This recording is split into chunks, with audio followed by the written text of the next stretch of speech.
Welcome back to another deep dive. We are doing something just a little bit different today. Yeah, a bit of a pivot for us. Right. Usually, when we talk about battling the elements, we're talking about some explorer in the Arctic or maybe a climber stuck on Everest. Some extreme survival situation. Exactly. But today, I want to take you to a place that you might actually know is, well, a spot to play a really relaxed 18 holes of golf. Well, maybe hit a buffet. Yeah. We are heading to Mesquite, Nevada. Which is, it's a really fascinating choice because if you drive through Mesquite today, it feels very manicured. You see the retirement communities, the massive resorts, the palm trees everywhere. It basically screams leisure. Right. It looks like this perfect desert oasis that just magically popped up out of nowhere. Right.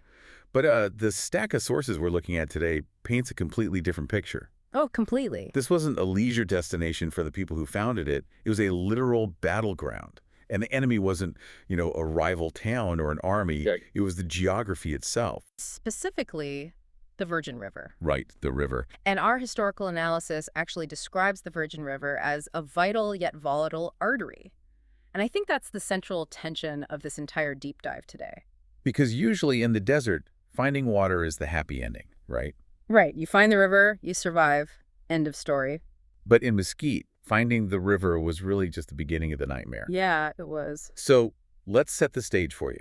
We are focusing this deep dive on what historians call the three founding phases. Between 1880 and 1894. Exactly. We want to understand how these early pioneers used what the sources call immense socio-religious tenacity to basically tame a landscape that rejected them. Twice, before finally letting them stay. But before we get to those pioneers, we need to challenge this whole idea that the land was just empty before the 1880s, because the sources are very clear that people had figured out how to live here way before that. Oh, absolutely. We have to go back way, way further. We're talking about a human presence stretching back 12,000 years. Wow. Yeah.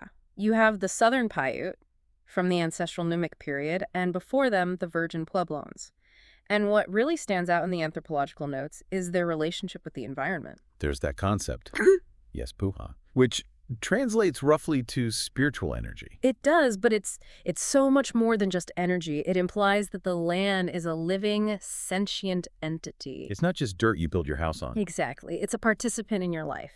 And practically speaking, these indigenous groups were total environmental experts. Those sources literally call them irrigation innovators. I think that's a really crucial distinction to make because we often have this wild stereotype of desert tribes just kind of wandering around hoping to find a cactus fruit or something. Right. But these guys were engineers. They were farming. They were growing corn, beans, squash. They fundamentally understood the hydraulics of the Virgin River. They knew it was dangerous. They knew it was prone to violent flash floods, so they built their lives around the river's temper tantrums. They didn't try to put the river in a straitjacket, They adapted to it. Which perfectly brings us to the newcomers, the European settlers. Who had a very different idea. Completely different philosophy. Which basically boiled down to we have a map, we have a plan, and the river better get on board. And that philosophy clashes incredibly hard with reality. But to understand why they were even there, we have to talk about the Cotton Mission. Okay, this part always confuses me a bit. The LDS Church, the Mormons, they settle in Salt Lake City in 1847. Right. Which is high desert. It gets cold in the winter. Why are they suddenly so obsessed with growing cotton in the absolute scorching heat of southern Nevada? Well, it wasn't really about the cotton itself. It was about geopolitics. How so? Brigham Young wanted to create the state of Deseret. He envisioned this completely self-sufficient nation-state that didn't need to rely on the United States for anything. But you can't run a modern, self-sufficient economy without warm climate crops. Things like cotton, tobacco, sugarcane. And you definitely cannot grow those in Salt Lake. Exactly. So as a strategic directive, Brigham Young essentially said, go south, find the heat, tame the river, grow the cotton. So it wasn't like, hey, if you want to move south, go for it. No, it was a command. Not at all. We are talking about hand tools, shovels, picks, maybe a horse-drawn scraper if they were really lucky. And they dug a 7.5-mile irrigation canal. 7.5 miles. Just try to imagine the caloric expenditure of moving that much earth in 100-degree desert heat. It sounds absolutely miserable. Beyond miserable. They actually do it. They finish the canal. They plant the crops. and it looks like it's going to work. And then June 1882 happens. Yeah. This is where that volatile part of the Virgin River really shows up. A massive rainstorm hits upstream, and the river doesn't just rise. Though it explodes. It becomes a raging torrent of mud, huge rocks, entire trees, just debris tearing down the valley. The damage report in the source material is staggering. It says the canal was breached in 58 separate locations. 58. That isn't a patch job. That is total annihilation. Yeah. It destroyed 6 miles of the infrastructure that they had just spent 2 years breaking their backs to build. I am really trying to put myself in their shoes right now. You spend 2 years digging this ditch by hand. You finally get the water flowing. And then, in what, maybe 48 hours? Probably less. Less. It's not just broken, it's erased. It's turned into Swiss cheese. It was a psychological breaker for them. That specific group of pioneers looked at the destruction and just realized the scale of the river was way bigger than their capacity to fight it. So what do? They packed up, they left entirely, the settlement was completely abandoned. Round 1 goes to the Virgin River. Definitely. So the valley sits empty for 5 years. Oh. But then we get to the second attempt. This is 1887. Right. And this is where we meet a character who honestly seems like he walked right off the set of a Western movie. Dudley Leavitt. Dudley Leavitt. He was a patriarch, one of the co-founders of the nearby town of Bunkerville. Yeah. And he really is the ultimate embodiment of that socio-religious tenacity we talked about earlier. Which is just a very polite academic way of saying the man was incredibly stubborn. Oh, incredibly. He just refused to believe that the land couldn't be tamed. So what's his plan? He relocates his extended family, and it is literally just his family back to the abandoned site to try again. Why, though? I mean, was it just personal pride? Or was there actual pressure from the church to make this work? I think it was a bit of both. There was still that religious mandate to expand, but for men like Leavitt, there was also this deep sense of stewardship. They firmly believed they were supposed to make the desert bloom. Like a divine test. Exactly. So he brings his family back, and they start trying to repair those 58 breaches. But this phase, the sources describe this period from 1887 to 1891 as a struggle against the elements. It honestly sounds less like farming and more like constant grinding warfare. It was warfare, and this is where the second attempt teaches us a huge lesson about scale. Okay. Leavitt definitely had the will, but he just didn't have the numbers. The Virgin River floods seasonally. It is a cycle. So every single time they fixed a section of the canal, the river would just come along and take out another chunk a few months later. It's just a math problem at that point. Exactly. The labor hours required to maintain the canal far exceeded the labor hours that one single family group could provide. They were running a massive caloric deficit. They just couldn't keep up with the water. By 1891, even Dudley Leavitt had to admit defeat. Wow. Yeah, they abandoned the settlement again. That is brutal. So twice now, the land has violently rejected them. At this point, I feel like any rational person looks at Mesquite Flat and says, nope, cursed, do not touch. You would think so, and yet just 3 years later, in 1894, we get the third attempt. Okay, this is the turning point. What was different this time? Did they invent some better technology? Did the river finally calm down? Neither. The river was just as angry, and they were using the exact same shovels. So what changed? What changed was the human approach. The social organization. In 1894, 6 young families from Bunkerville moved in, but they didn't operate as separate, isolated family units or under one single patriarch like Leavitt. Oh, okay. They utilized what the research calls a more robust cooperative effort. So it was essentially a commune approach to the infrastructure. In terms of labor, yes. They pooled all their resources to build and maintain the canal system as one single entity. They finally realized that the only way to beat the river was to have a labor force large enough to repair the damage faster than the river could cause it. And one of the key figures that pops up here is William Abbott. Right, William Abbott. He was young, he had a lot of energy, and he later became the bishop of the area. He really helped oversee the organization of the community, building roads, schools. And their strategy actually worked. It did. They successfully rebuilt the irrigation system. They survived those first few crucial floods. And by 1898, they got the ultimate seal of approval. A permanent post office. Yes. It's always funny to me how a post office is the ultimate metric for historical success. But it matters. It means the federal government officially acknowledges that you are a permanent spot on the map. It marks that critical transition from a precarious, crazy outpost to an established town. And that's when they shortened the name to Mesquite. Right. And they were finally there to stay. So they've conquered the water. at least enough to put down roots. And this kicks off what the notes call the Agrarian Century, which runs roughly from 1894 to 1970. A long stretch of stability. Yeah, and I feel like we really need to pause here, because looking at the outline, it's so easy to just skip over this part and say, oh, they farmed for 70 years. But what was daily life actually like for you if you lived there? Isolated. Extremely isolated. We have to remember that Las Vegas didn't really exist yet, not as a major city anyway. Right. The county seat for them was all the way in Pioche, which was 150 miles away. 150 miles in a wagon. That is, what, 5 days of travel? At least 5 days. Probably a week if the weather or the roads were bad. Yeah. Think about what that actually means for a community. No doctors, no police force. If you had a legal dispute, you settled it yourselves. If you got sick, you relied entirely on your neighbors. So this intense isolation forced them to build a very specific kind of social infrastructure. Exactly. They built their own governance. They built their own community structures. The sources mention the Rock House, for example. Which is still standing today, right? It is. It's the oldest standing house there, built around 1880, so it actually survived from that very first attempt. But they also built things like the Abbott Way Station. They had to be entirely self-sufficient. And despite all this isolation, they were producing some incredible agriculture.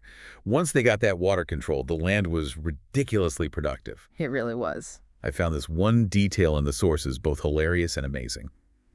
In 1906, mesquite pomegranates and grapes won first place at the San Francisco Fair. Isn't that great? It's a total David and Goliath moment. You have this tiny, dusty little farming community in the middle of the Mojave Desert sending fruit all the way to the cosmopolitan center of the West Coast. And winning. And winning. It validated everything they had suffered through. It proved that the soil really was magical if you could just get the water to behave. So they're growing grapes, figs, pomegranates. Dairy farming becomes a huge staple later on, eventually supplying milk and eggs to the growing city of Las Vegas. Right. But there's one other building from this era I really want to highlight because it feels so ahead of its time. The Virgin Valley Heritage Museum. Ah, yes.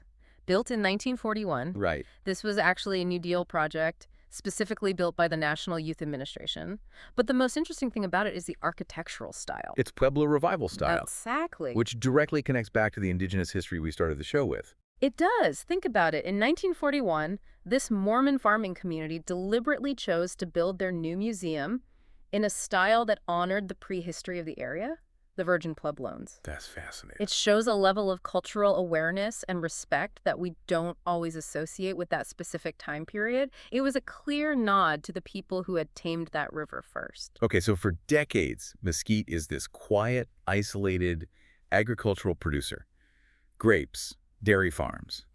But if you drive into Mesquite today, you do not see dairy farms. No, you do not. You see casinos, you see massive resorts. When does the script flip? It flips with the pavement. The pavement. The history of modern Mesquite is entirely the history of the transportation running through it. First, you had the Arrowhead Trail.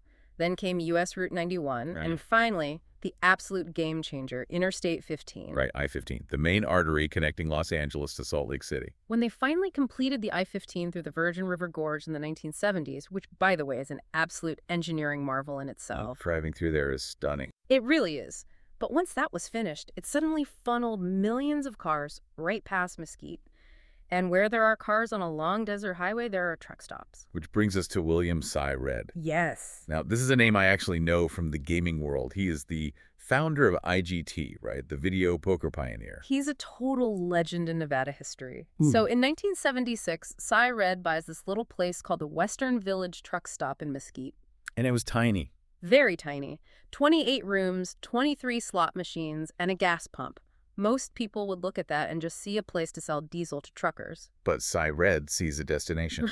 Exactly. He transforms that little truck stop into the pepper mill, and later it becomes the Oasis. He expands it into a massive 1,000-room resort. Wow. And in doing that, he fundamentally shifts the entire economy of the town.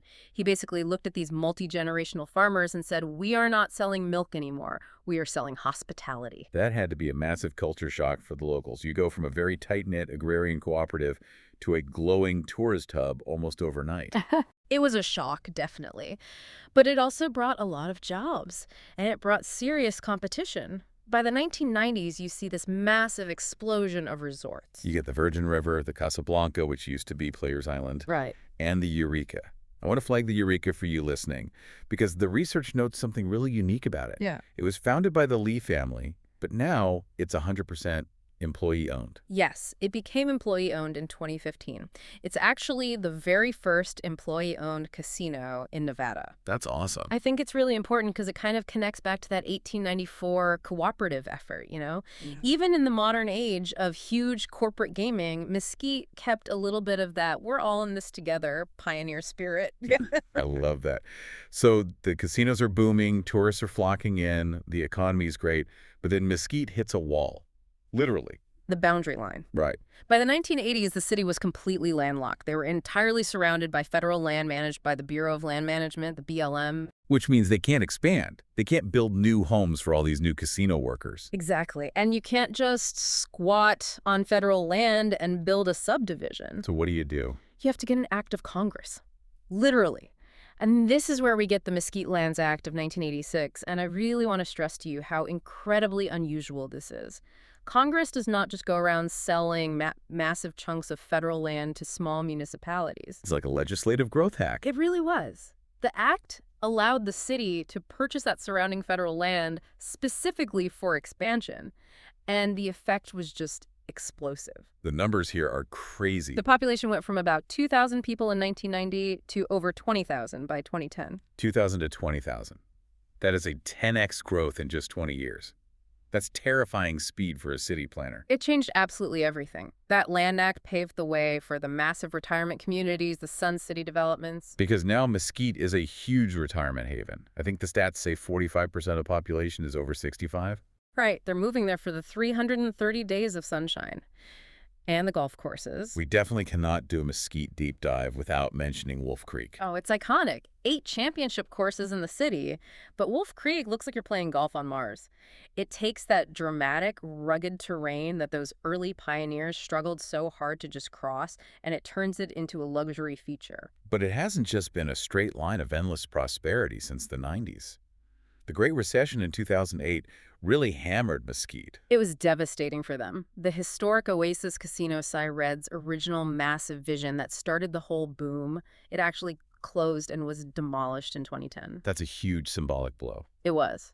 But true to that whole tenacity theme we've been tracking, the city pivoted again. They survived by diversifying. They pushed into light industry, renewable energy, distribution centers along that critical I-15 corridor. Diversify or die. It really seems to be their motto, whether it's trying to plant different crops back in 1890 or building solar farms in 2020. It really is the DNA of the place. So let's wrap this up and synthesize all of this. We started this deep dive with this volatile artery of the Virgin River just destroying everything in its path, washing away years of human labor. Right.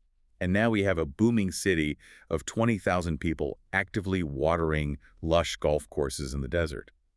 It feels like the ultimate story of human ambition conquering the environment.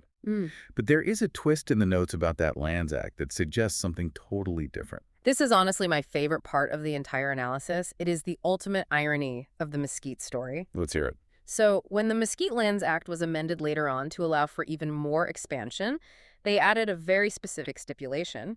A portion of the proceeds from selling that desert land to developers now goes directly into a fund. A fund for what exactly? For habitat conservation for the Virgin River. Wait, so the physical expansion of the city into the desert is literally paying to protect the river? Yes. The survival and growth of the city is now legally and financially tied to the health and protection of the exact same river that tried to wash it off the map in 1882. They have completely gone from battling the river to being its primary guardian. That is incredibly poetic. The antagonist becomes the partner. It's a complete inversion of the pioneer mindset. It suggests that you never really conquer a landscape like that. You just eventually figure out a way to live with it that benefits both sides. I love that. That's a great takeaway. Well, if you were ever driving down I-15, don't just pull over for cheap gas. Take a minute to check out the Heritage Museum. Definitely. And while you're there, keep an eye out for the mini Mount Rushmore carved into the sandstone. We didn't even have time to get into that today, but it is real, it's out there, and it's something fun for you to explore on your own. It is absolutely worth the detour. Thanks for listening to this deep dive into the stubborn, flooded, and totally fascinating history of Mesquite, Nevada. We'll see you next time.